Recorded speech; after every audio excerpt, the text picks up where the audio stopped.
नमस्कार दोस्तों, स्वागत है आपका आज के मुख्य समाचारों में। दोस्तों यहां पर आपको देखने को मिलेंगी सुबह से लेकर शाम तक की तमाम बड़ी खबरें, मुख्य समाचार, ब्रेकिंग न्यूज अपडेट्स के रूप में। तो दोस्तों आप सभी लोगों से रिक्वेस्ट है इस वीडियो को ज्यादा से ज्यादा लाइक और शेयर करें। तो दोस्तों सीधे चलते हैं आज की पहली बड़ी खबर की ओर। प्रधानमंत्री ने राजनाथ सिंह और नितिन गडकरी के साथ की मीटिंग, मंत्रिमंडल में फेरबदल की चल रही है चर्चाएं। जी हां दोस्तों, प्रधानमंत्री आवास पर आज भी बड़ी बैठक चल रही है। इस बैठक में प्रधानमंत्री नरेंद्र मोदी के साथ रक्षा मंत्री राजनाथ सिंह, सड़क परिवहन मंत्री नितिन गडकरी, पार्टी अध्यक्ष जेपी नड्डा और केंद्रीय मंत्री सदानंद गौड़ा समेत कई अन्य मंत्री मौजूद हैं। जानकारी के मुताबिक मंत्रियों की इस बैठक का फिलहाल कोई एजेंडा सामने नहीं आया है। हालांकि पिछले कई दिनों से चर्चाएं हैं कि केंद्रीय मंत्रिमंडल का जल्द ही विस्तार होने वाला है, जिसमें कई नए चेहरों को कैबिनेट में शामिल किया जाएगा। दोस्तों आपकी जानकारी के लिए बता दें, प्रधानमंत्री नरेंद्र मोदी अपने मंत्रियों और उनके मंत्रालय के कामों की लगातार समीक्षा कर रहे हैं। वे पिछले कई दिनों से छोटे छोटे समूहों में मंत्रियों को बुला रहे हैं। इन बैठकों में बीजेपी अध्यक्ष जेपी नड्डा भी मौजूद रहते हैं। मंत्रियों के कामकाज का आकलन करने के साथ ही प्रधानमंत्री उनसे सरकार के बारे में फीडबैक भी लेते हैं। इसके बाद दोस्तों अगली बड़ी खबर, बढ़ती महंगाई पर पी चिदम्बरम ने केंद्र सरकार पर कसा तंज, बोले हर रोज पेट्रोल डीजल की कीमतें बढ़ाने वाले पीएम मोदी का शुक्रिया। जी हां दोस्तों, कोरोना महामारी के बीच देश में बढ़ती महंगाई से जनता परेशान है। खुदरा महंगाई दर मई महीने में उछलकर 6.3% पर पहुंच गई है। अब इसको लेकर देश के पूर्व वित्त मंत्री पी चिदम्बरम ने प्रधानमंत्री मोदी पर तंज कसते हुए हमला बोला है। उन्होंने अपने ट्वीट के जरिए महंगाई के आंकड़े शेयर करते हुए इसके लिए पेट्रोल और डीजल की बढ़ती कीमतों को जिम्मेदार ठहराया है। पी चिदम्बरम ने ट्वीट में कहा कि थोक मूल्य सूचकांक महंगाई 12.94%, उपभोक्ता मूल्य सूचकांक महंगाई 6.3%। क्या आप जानना चाहते हैं क्यों? इसके बाद उन्होंने लिखा ईंधन और बिजली महंगाई 37.61% पर है। हर रोज पेट्रोल और डीजल की कीमतें बढ़ाने वाले प्रधानमंत्री मोदी शुक्रिया। वैसे दोस्तों बढ़ती महंगाई, पेट्रोल डीजल की कीमतों से क्या आप भी परेशान हैं और आपके जीवन पर भी इसका असर हो रहा है या नहीं? कमेंट में अपनी राय जरूर दें। इसके बाद दोस्तों अगली बड़ी खबर, वेस्ट बंगाल में कोरोना लॉकडाउन बढ़ा, मॉर्निंग वॉक से लेकर मार्केट के लिए बने नए नियम। जी हां दोस्तों, पश्चिम बंगाल में ममता बनर्जी सरकार ने सोमवार को राज्य में कोविड-19 की स्थिति को देखते हुए प्रतिबंधों को 1 जुलाई तक बढ़ा दिया है। हालांकि इस बार कुछ छूट भी दी जाएगी। नए दिशा निर्देशों के अनुसार 25% क्षमता वाले सभी सरकारी कार्यालय 16 जून से खुलेंगे। HOD ड्यूटी रोस्टर तैयार करेंगे। यात्रा के लिए ई पास की आवश्यकता होगी। मॉर्निंग वॉक के लिए पार्क सुबह 6 से 9 बजे तक खुल सकते हैं। हालांकि केवल उन्हीं लोगों को पार्कों के अंदर प्रवेश की परमिशन दी जाएगी जिन्होंने कोविड-19 का टीका लिया है। सभी बाजार सुबह 7 से 11 बजे के बीच खुले रहेंगे। अन्य खुदरा दुकानें 11 से 6 बजे के बीच खुलेंगी। 50% क्षमता के साथ 12 से 8 बजे के बीच रेस्टोरेंट और बार खुलेंगे। सभी स्कूल, कोचिंग, एकेडमिक अगली सूचना तक बंद रहेंगे। इसके बाद दोस्तों अगली बड़ी खबर, देश में सरकारी आंकड़ों से 7 गुना ज्यादा लोगों की हुई मौत, स्वास्थ्य मंत्री हर्षवर्धन ने कही बात। जी हां दोस्तों, भारत में कोरोना वायरस की कहर काफी हद तक काबू में आ गई है और नए मामलों में लगातार कमी आ रही है, लेकिन इसके बावजूद कोविड-19 से होने वाली मौत में उतार चढ़ाव जारी है। इसी बीच कई राज्यों ने कोरोना से होने वाली मौतों की संख्या में पुराने आंकड़े को जोड़ा है, जिसके बाद कई सवाल खड़े हो गए हैं। मशहूर इंटरनेशनल मैगजीन द इकोनॉमिस्ट में छपे लेख में भारत में कोरोना वायरस से हुई मौतों को लेकर बड़ा दावा किया गया है और कहा गया है कि मौतों का आंकड़ा 5 से 7 गुना ज्यादा हो सकता है। अमेरिका की वर्जीनिया कॉमनवेल्थ यूनिवर्सिटी के क्रिस्टोफर लेफलर के रिसर्च के आधार पर छपी लेख में दावा किया गया है कि भारत में कोविड-19 महामारी से जितनी मौतें दिखाई गई है, असल में उससे 5 से 7 गुना ज्यादा मौतें हुई है। इसके बाद दोस्तों अगली बड़ी खबर, गुजरात असेंबली पोल्स में सभी सीटों पर उम्मीदवार उतारेगी आम आदमी पार्टी, अरविंद केजरीवाल का ऐलान। जी हां दोस्तों, पंजाब से लेकर यूपी में चुनाव लड़ने वाली आम आदमी पार्टी अब गुजरात विधानसभा में ताल ठोकने को तैयार है। पार्टी संयोजन और दिल्ली के मुख्यमंत्री अरविंद केजरीवाल ने सोमवार को ऐलान किया कि आम आदमी पार्टी गुजरात विधानसभा चुनाव में सभी सीटों पर चुनाव लड़ेगी। उन्होंने इसके लिए अहमदाबाद में एक प्रेस कॉन्फ्रेंस की है। अरविंद केजरीवाल ने कहा है कि आम आदमी पार्टी गुजरात में 2022 के विधानसभा चुनाव में सभी सीटों पर अपने प्रत्याशी उतारेगी। पार्टी ऑफिस के उद्घाटन से पहले प्रेस कॉन्फ्रेंस में केजरीवाल ने कहा कि आम आदमी पार्टी गुजरात में सत्तारूढ़ भाजपा और विपक्षी कांग्रेस के खिलाफ एक भरोसेमंद विकल्प है। दिल्ली के सीएम ने कहा कि 2022 के गुजरात विधानसभा चुनाव में आम आदमी पार्टी सभी सीटों में चुनाव लड़ेगी। आप भाजपा और कांग्रेस के खिलाफ एक भरोसेमंद विकल्प है और गुजरात में जल्द बदलाव होगा। उन्होंने कहा कि गुजरात की जनता सोचती है कि अगर दिल्ली में बिजली फ्री हो सकती है तो यहाँ क्यों नहीं। इसी तरह अस्पतालों की हालत भी 70 सालों में नहीं सुधर पाई है, लेकिन अब चीजें बदलना शुरू होगी। इसके बाद दोस्तों अगली बड़ी खबर, tool kit case, Raman Singh और संबित पात्रा को हाई कोर्ट से राहत, एफआईआर पर लगाई रोक। जी हां दोस्तों, टूल किट केस में छत्तीसगढ़ हाई कोर्ट ने बीजेपी के वरिष्ठ नेता रमन सिंह और संबित पात्रा के खिलाफ दर्ज एफआईआर पर रोक लगा दी है। कोरोना काल में कथित टूल किट मामला संबित पात्रा ने उठाया था। इसके विरोध में कांग्रेस ने पुलिस में शिकायत दी थी। 19 मई को कांग्रेस की छात्र इकाई एनएसयूआई ने छत्तीसगढ़ के पूर्व मुख्यमंत्री रमन सिंह और बीजेपी के प्रवक्ता संबित पात्रा के खिलाफ रायपुर में एफआईआर दर्ज कराई थी। इस मामले में रायपुर पुलिस ने रमन सिंह से पूछताछ की थी। संबित पात्रा को भी समन जारी किया था। पुलिस ने भारतीय दंड संहिता की धाराओं 469 यानी कि प्रतिष्ठा को नुकसान पहुंचाने के उद्देश्य से जालसाजी, 504 शांति भंग करने के इरादे से जानबूझकर अपमान करना, 505(1)(b) भय पैदा करने के इरादे से अफवाह फैलाना के तहत मामला दर्ज किया है। कांग्रेस ने एआईसीसी अनुसंधान विभाग का फर्जी लेटरहेड बनाने और झूठी एवं मनगढ़ंत सामग्री छापने के आरोप में शिकायत दर्ज कराई थी। इसके बाद दोस्तों अगली बड़ी खबर, पशुपति पारस बने एलजेपी संसदीय दल के नेता, लोकसभा अध्यक्ष ओम बिरला ने दी मान्यता। जी हां दोस्तों, पटना में पशुपति पारस एलजेपी संसदीय दल के नेता बन गए हैं। लोकसभा अध्यक्ष ओम बिरला ने सोमवार को देर रात मान्यता दी। पार्टी के 6 में से 5 सांसदों ने उन्हें अपना नेता चुना था और स्पीकर को पत्र लिखा था। स्पीकर ने एलजेपी सांसदों की मांग को स्वीकार कर लिया। पशुपति पारस को एलजेपी का संसदीय दल के नेता के रूप में मान्यता दे दी। पहले चिराग पासवान संसदीय दल के नेता थे। इससे पहले लोजपा में बगावत करने वाले सांसद पशुपति पारस ने कहा था कि पार्टी के 5 सांसद एकजुट हैं और एनडीए में बने रहेंगे। उन्होंने मुख्यमंत्री नीतीश कुमार की भी तारीफ की थी। नीतीश कुमार को विकास पुरुष कहा, लेकिन जेडीयू में जाने की खबरों को गलत बताया था।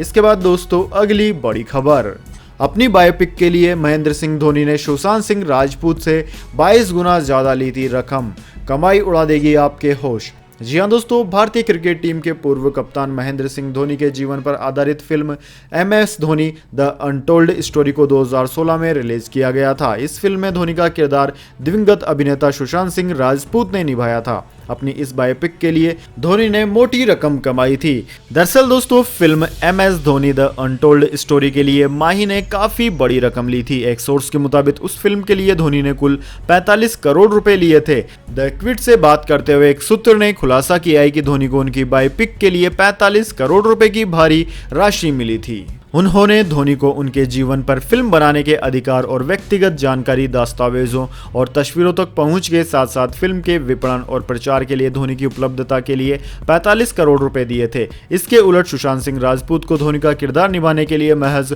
2 करोड़ रुपए दिए गए थे। दरअसल दोस्तों, धोनी के बिजनेसमैन मैनेजर अरुण पांडे, जो फिल्म के को प्रोड्यूसर भी हैं, को सुशांत से कहीं ज्यादा पैसे मिले थे। पांडे को 5 करोड़ रुपए मिले थे। इसके बाद दोस्तों अगली बड़ी खबर, संयुक्त राष्ट्र में प्रधानमंत्री मोदी ने कहा, भूमि शरण दुनिया के 2/3 हिस्से को कर रहा है प्रभावित, अनियंत्रित होने पर होगी बड़ी समस्या। जी हां दोस्तों, प्रधानमंत्री मोदी ने संयुक्त राष्ट्र के वर्चुअली उच्च स्तरीय कार्यक्रम को संबोधित करते हुए सोमवार की शाम को कहा कि भारत में हमने हमेशा भूमि को महत्व दिया है और पवित्र पृथ्वी को अपनी मां के रूप में मानते हैं। भारत ने अंतर्राष्ट्रीय मंच पर भूमि शरण के मुद्दों को उजागर करने का बीड़ा उठाया। उन्होंने कहा कि भारत में पिछले 10 साल में लगभग 30 लाख हेक्टेयर वन क्षेत्र जोड़ा गया है। इसने संयुक्त वन क्षेत्र को देश के कुल क्षेत्रफल के लगभग 1/4 भाग यानी कि 25% तक बढ़ा दिया है। हम भूमि शरण तटस्थता की अपनी राष्ट्रीय प्रतिबद्धता को प्राप्त करने की राह पर हैं। इसके बाद दोस्तों जान लेते हैं पूरी दुनिया और भारत में क्या है इस महामारी की ताज़ा स्थिति। तो दोस्तों सबसे पहले बात करते हैं पूरी दुनिया की। तो दोस्तों पूरी दुनिया की बात की जाए तो पूरी दुनिया में इस वक्त तक इस महामारी के संक्रमितों का आंकड़ा 17,60,37,000 को पार कर गया है, जबकि दोस्तों इस महामारी से मरने वालों की संख्या 38,05,000 से पार है। दोस्तों इस महामारी से सर्वाधिक प्रभावित देशों की बात की जाए तो उनमें America, India, Brazil, France, Turkey, Russia, United kingdom, Italy, Argentina आदि देशों का नाम आता है। वहीं दोस्तों अब बात कर लेते हैं क्या है भारत के हालात, लेकिन उससे पहले मेरी आपसे एक छोटी सी रिक्वेस्ट है, अगर दोस्तों आपको अभी तक हमारी न्यूज़ पसंद आई है तो इसे एक छोटा सा लाइक जरूर दे दें, और अगर पसंद नहीं आई है तो बेशक आप डिसलाइक भी कर सकते हैं, लेकिन दोस्तों लाइक और डिसलाइक ज़रूर कीजिए, क्योंकि दोस्तों यही हमारी मेहनत का फल होता है और इसी से हमें पता चलता है कि आपको हमारी वीडियो पसंद आई है या नहीं। तो दोस्तों जल्दी से जान लेते हैं क्या है भारत के हालात। दोस्तों भारत में इस वक्त तक 2,95,10,000 से ज़्यादा इस महामारी के मामले सामने आ चुके हैं, जिनमें से 3,74,000 से ज़्यादा लोगों की मौत हो चुकी है। दोस्तों इस महामारी से पिछले 24 घंटों के दौरान 70,421 नए लोग सामने आए हैं। वहीं दोस्तों भारत में सर्वाधिक प्रभावित राज्यों की बात की जाए तो उनमें महाराष्ट्र, कर्नाटक, केरला, तमिलनाडु, आंध्र प्रदेश, उत्तर प्रदेश, वेस्ट बंगाल, दिल्ली, छत्तीसगढ़, राजस्थान आदि राज्यों का नाम आता है। इसके बाद दोस्तों अगली बड़ी खबर, मौसम समाचार, वेदर अपडेट। दिल्ली से सटे राज्यों में पहुंचा मानसून, राजधानी में जल्द देगा दस्तक। जी हां दोस्तों, मुंबई में भारी बारिश के अलर्ट के बीच जल्दी मानसून राजधानी दिल्ली में भी दस्तक दे सकता है। दिल्ली से सटे पंजाब और हरियाणा में दक्षिण पश्चिमी मानसून रविवार को समय से पहले पहुंच गया था और मौसम विज्ञान विभाग ने अगले 2 दिनों में और भारी बारिश होने का अनुमान जताया है। इसके अलावा मानसून ने रविवार, सोमवार को हिमाचल प्रदेश में भी बारिश के साथ अपनी दस्तक दे दी। शिमला मौसम विज्ञान केंद्र के निदेशक मनमोहन सिंह ने बताया कि रविवार को राज्य के अधिकतर इलाकों में हल्की से मध्यम बारिश हुई है। उन्होंने बताया कि सोलन जिले के कंठा घाट में 51.6 मिलीमीटर बारिश हुई। इसके बाद शाहपुर में 36.5 मिमी और डलहौजी में 28 मिमी बारिश हुई है। वहीं दोस्तों मौसम विभाग के पूर्वानुमान के अनुसार हरियाणा और पंजाब के कई हिस्सों में 15 जून को हल्की से मध्यम बारिश और गरज के साथ छींटे पड़ने का अनुमान है। इसके अलावा दिल्ली और आसपास के इलाकों में भी बारिश का अनुमान जताया गया है। इसके बाद दोस्तों अगली बड़ी खबर, पेट्रोल डीजल में लगी आग से अब एनडीए में शुरू हुआ मतभेद। जेडीयू ने कहा कीमतें अब चुभने लगी। जी हां दोस्तों, पेट्रोल डीजल की कीमतों में अप्रत्याशित वृद्धि के खिलाफ अब एनडीए के अंदर से विरोध शुरू हो गया है। बीजेपी की सहयोगी पार्टी जनता दल यूनाइटेड ने सोमवार को कहा कि पेट्रोल डीजल की बढ़ती कीमतें अब चुभने लगी हैं और भारत सरकार इस पर तत्काल रोक लगाए। पेट्रोलियम मंत्री धर्मेंद्र प्रधान ने सफाई देते हुए रविवार को कहा था कि सरकार को टीकाकरण के लिए 35,000 करोड़ और महामारी के दौरान सामाजिक कल्याण की योजनाओं के लिए अतिरिक्त फंड्स की जरूरत है, लेकिन जेडीयू ने कहा कि केंद्र और राज्य सरकारें पेट्रोल डीजल पर टैक्स तत्काल घटाएं। मैं स्वीकार करता हूं कि तेल की कीमतें उपभोक्ताओं को चुभ रही है, इसमें कोई दो राय नहीं है, लेकिन एक साल में कोविड टीकाकरण पर 35,000 करोड़ रुपए खर्च होना है। प्रधानमंत्री गरीब कल्याण योजना के तहत 8 महीने तक राशन देने पर 1 लाख करोड़ का खर्च होता है। ऐसे संकट के दौर में हम वेलफेयर स्कीम्स पर खर्च के लिए पैसे बचा रहे हैं। देश में पेट्रोल डीजल की रिकॉर्ड स्तर पर पहुंच चुकी कीमतों पर पेट्रोलियम मंत्री की इस दलील से बीजेपी की अपनी सहयोगी जनता दल यूनाइटेड सहमत नहीं है। वैसे दोस्तों बढ़ती पेट्रोल डीजल की कीमतों की बात की जाए तो आज दिल्ली में 1 लीटर पेट्रोल की कीमत 96 रुपये 41 पैसे प्रति लीटर है, जबकि 1 लीटर डीजल की कीमत 87 रुपये 28 पैसे प्रति लीटर है। जबकि दोस्तों देश के 5-6 से ज़्यादा ऐसी राजधानियां हैं जहां पर पेट्रोल 100 रुपये को पार कर गया है। जैसा कि दोस्तों बात की जाए जयपुर की, तो राजस्थान की राजधानी जयपुर में पेट्रोल 103 रुपये प्रति लीटर तक पहुंच गया है। वहीं दोस्तों मध्य प्रदेश की राजधानी भोपाल में 104 रुपये प्रति लीटर से ज्यादा पेट्रोल मिल रहा है।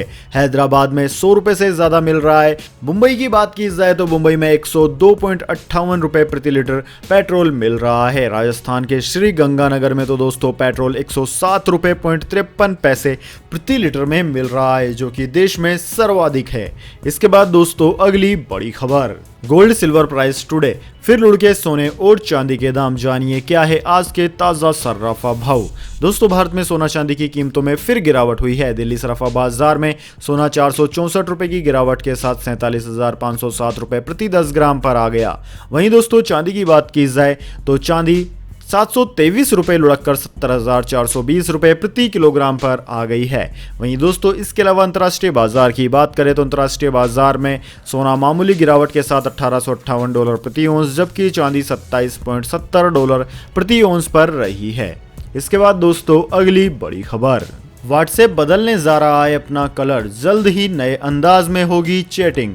जी हाँ दोस्तों, व्हाट्सएप बहुत ही जल्द अपना रंग बदलने जा रहा है, जिसके बाद आपके चैटिंग करने का एक्सपीरियंस पूरी तरह से नया हो जाएगा। दोस्तों बताया जा रहा है कि कंपनी इस वक्त व्हाट्सएप के नोटिफिकेशन इंटरफेस में बदलाव पर काम कर रही है, जिसके पूरा होने पर आपको हरे रंग की बजाय डार्क ब्लू कलर में नोटिफिकेशन मिलेगा।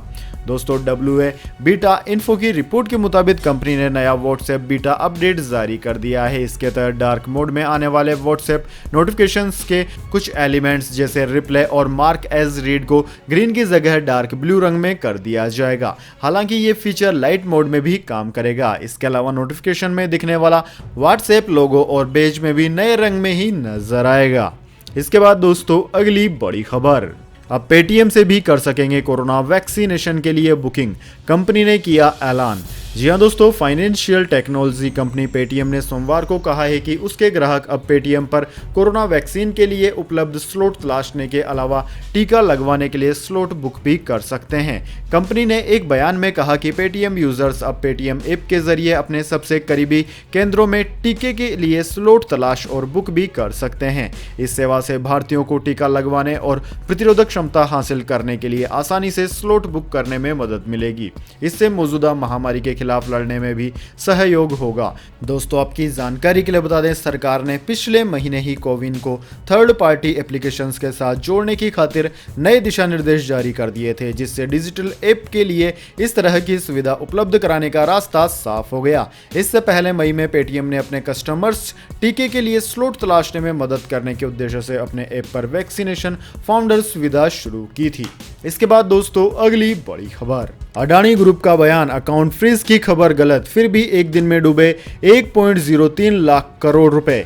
जी हाँ दोस्तों, एक खबर और देश के उद्योगपति गौतम अडानी की तमाम कंपनियों के शेयरों में सोमवार को लोअर सर्किट लगने लगा। इससे अडानी ग्रुप की कंपनियों में निवेश करने वालों के बीच हंगामा मच गया। खबर आई कि national securities depository limited NSDL ने 3 विदेशी फंड्स अकाउंट्स फ्रीज कर दिए हैं और इसके पास अडानी ग्रुप की 4 कंपनियों के 43,500 करोड़ रुपए से अधिक मूल्य के शेयर हैं। दोस्तों इस रिपोर्ट के आने के बाद अडानी ग्रुप का कुल मार्केट कैप 10% से ज्यादा यानी कि 1,03,000 करोड़ रुपए गिर गया। सोमवार को बाजार बंद होने के बाद अडानी ग्रुप की कंपनियों का मार्केट कैप गिरकर 8.9 लाख करोड़ रुपए हो गया, जबकि इससे पहले शुक्रवार को कंपनियों का मार्केट कैप 9.5 लाख करोड़ रुपए था। तो दोस्तों यह थी आज की तमाम बड़ी खबरें। इसके बाद दोस्तों बारी आती है आज के माइंड क्विज क्वेश्चन की। जी हाँ दोस्तों, एक आसान से सवाल का जवाब देकर आप जीत सकते हैं एक अमेजिंग सरप्राइज गिफ्ट हमारे यूट्यूब चैनल की ओर से। तो दोस्तों आज का सवाल आपकी स्क्रीन पर आ चुका है, पृथ्वीराज चौहान ने मोहम्मद गौरी को कितनी बार हराया था? जी हाँ दोस्तों, अगर आप जानते हैं कि पृथ्वीराज चौहान ने मोहम्मद गौरी को कितनी बार हराया था तो जल्दी से कमेंट बॉक्स में लिख दीजिए। अगर दोस्तों आपका जवाब होता है एकदम सही और आप चुन ले जाते हैं लक्की विजेता के रूप में, तो आपको मिल सकता है एक अमेजिंग सरप्राइज गिफ्ट हमारे यूट्यूब चैनल की ओर से। तो दोस्तों जल्दी से अपना उत्तर कमेंट बॉक्स में लिख दीजिए, वीडियो को लाइक कर लीजिए और चैनल को सब्सक्राइब करके बेल आइकन भी दबा लीजिए। धन्यवाद। वंदे मातरम। जय हिंद, जय भारत।